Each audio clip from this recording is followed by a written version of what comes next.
মুসা আলাইহিস সালাতু ওয়াস সালাম যৌবনকালে এত শক্তি হলো, একদিন সকালবেলা রাস্তায় বের হয়েছেন, দুপুরবেলা মানুষ যখন ঘুমন্ত অবস্থায়, দেখলেন দুই লোক ঝগড়া করে।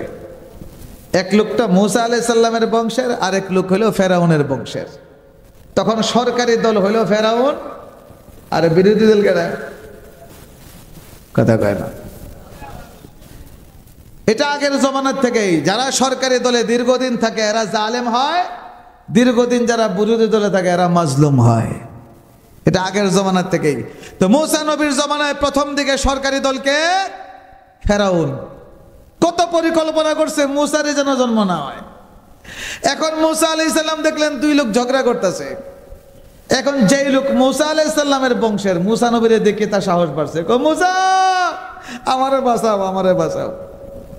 তখন পর্যন্ত ফেরাউনের সাথে মুসা আলাইহিস সালামের দুশমনী তৈরি হয় নাই, ফেরাউনের বাড়িতে থাকেন। এখন ফেরাউনের বাড়িতে থাকেন মুসা আলাইহিস সালাম, এখন দেখে ডাক দিছে, আমারে সাহায্য করো, আমারে সাহায্য করো, আমারে সাহায্য করো।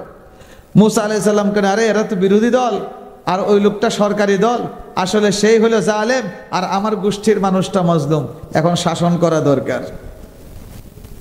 মুসা আলাইহিস সালাম দিছেন এক ঘুষে, এক মানুষ কি তার লাগি। মুসা আলাইহিস সালামের নিজের অনুভব নাই তার শরীরে কি পরিমাণ শক্তি। এখন তাকে শাসন করার জন্য যেই মাত্র ঘুষি দিয়েছেন, এক ঘুষিতেই সেপ্ট হয়ে গেছে, জাকাত মরে গেছে।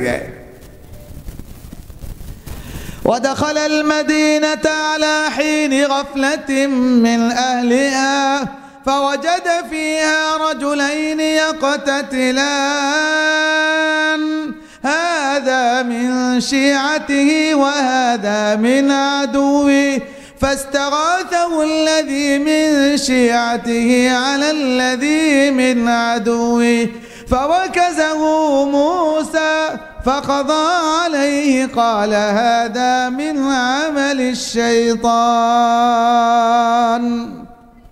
মুসা আলাইহিস সালাম যেমনি মাত্র ঘুষি দিলেন, এই লোকটা জায়গায় মরে গেল।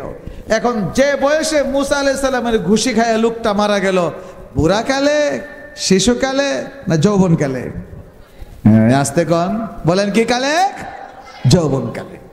তাহলে মানুষের জিন্দেগানের সব থেকে শক্তি সামর্থ্যের বয়সটা হলো মানুষের যৌবনকাল। জোরে বলেন ঠিক না বে ঠিক?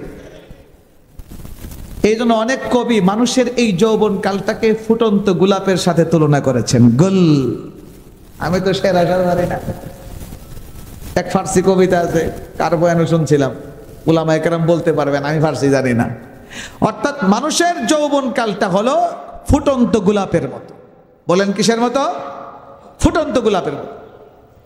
এখন আমাদের বাগানগুলোতে যখন ফুল ফুটে, গোলাপ ফুল ফুটে, আমের মুকুল বের হয়, লিচু ফুল বের হয়, এই ফুলগুলো ফুটলে এই ফুলের আশপাশে দুই ধরনের মাছি ঘোরাফেরা করে। বলেন কয় ধরনের মাছি? দুই ধরনের মাছি। এক ধরনের মাছি হলো যেটাকে আমরা মৌমাছি বলি, আরেক ধরনের মাছি হলো ময়লার মাছি।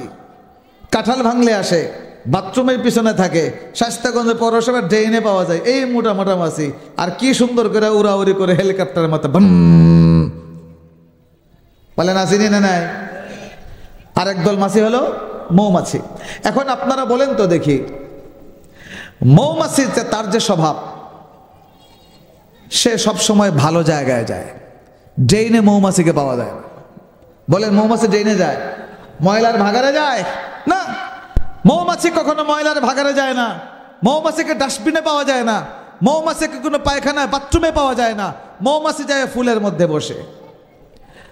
আরেক ধরনের মাছি আর যে ময়লায় মাছি, সেও ফুলে বসে। কিন্তু বেশ কমটা হলো, মৌমাছি যদি কোনো ফুলে বসে, ফুলের কোনো ক্ষতি হয় না, ফলের কোনো ক্ষতি হয় না। মৌমাছি দেখে দেখে ভালো জাতের ফুলে বসে, সেখান থেকে মধু আহরণ করে। মধু আহরণ করার পরে এই মধুটা মানুষের জন্য খাদ্য হয়ে যায়। এবং পবিত্র কোরআনে রব্বুল আলামিন বলেন, পৃথিবীতে যত খাবার আছে এর মাঝে মানুষের জন্য সব থেকে উপকারী খাবারের নাম হইল হযরতে মধু। বলেন, মধু ক্ষতিকর খাবার না উপকারী খাবার? আমরা যুব সমাজ থেকে বুঝে বুঝে না গিয়ে দোকান থেকে স্পিড কিনে খায়, স্পিড দাও, এটা খাইয়ে স্পিড বেড়ে জায়গা। এখন এমনভাবে মোটর সাইকেল চালায়, উস ঘুষ নাই আর। জোরে বলেন ঠিক না বে ঠিক? বর্তমানে আমাদের বাংলাদেশে যত সিএনজি ড্রাইভার ভাইয়েরা আছেন এরাও মনে স্পিডে খায়, যেমনে সিএনজি চালায় এরা তাফা লেগে আমরা রাস্তা টিকি না। এখানে অনেকে থাকতে পারে, সাবধানে ভাই সাবধানে, এত তাড়াহুড়া করব না। আপনার কাছে কতগুলো যাত্রীর জীবন আমানত থাকে একজন ড্রাইভারের কাছে, যেভাবে 3 চাক্কার গাড়ি এখন রাস্তাঘাটে চলে, যারা নিয়মিত অন্যান্য গাড়ি চালান তারা বলতে পারবেন কি ভয়ঙ্কর অবস্থা। এরা স্পিড খায় না টাইগার খায়? অথচ আল্লাহ পাক রব্বুল আলামিন বলেন ফীহি শিফাউল লিন্নাস, মধুর মাঝে হলে মানুষের জন্য উপকার।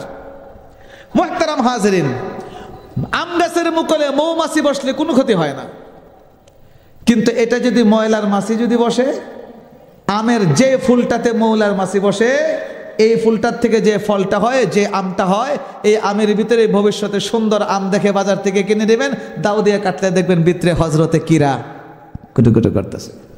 যারা বলেন ঠিক না বে ঠিক? কাজেই ও আমার যুবক ভাইয়েরা, আমি বিশেষ করে যুবক ভাইদেরকে বলছি, আমাদের বয়সটা এখন ফুটন্ত ফুলের মতো। একটা মানুষ যখন যৌবন বয়সে পৌঁছে, তার পিছনে ওই নাস্তিক মুর্তাদের দালালেরা এরা ময়লার মাছির মতো ঘোরাঘুরি করে। আবার তোমাদের চতুর্পাশে উলামায়ে কেরাম মৌমাছি হয়েও ঘোরাঘুরি করেন। ও আমার যুবক ভাইয়েরা, মৌমাছিকে বসার চান্স দিবা, তোমার জীবন উন্নত হয়ে যাবে। ওই নাস্তিকবাদের দালাল ময়লার মাছির মতো এদের সঙ্গ যদি দাও, তোমার জীবন নষ্ট হয়ে যাবে। আরো জোরে কান। এখন আমাদের যুব সমাজের চরিত্র নষ্ট করার জন্য যতগুলো ময়লার মাছি আছে, অনেকগুলো আছে, এর অন্যতম একটা ময়লার মাছির নাম হইল অশ্লীল গানবাদ্য, অশ্লীল সিনেমা, অশ্লীল নাটক, অশ্লীল সাংস্কৃতিক অনুষ্ঠান। জোরে বলেন ঠিক না বে ঠিক? কত কিছু যে গানের মধ্যে শোনা যায়, আমি এগুলো পছন্দ করি না, বাধ্য হয়ে বলতে হয়।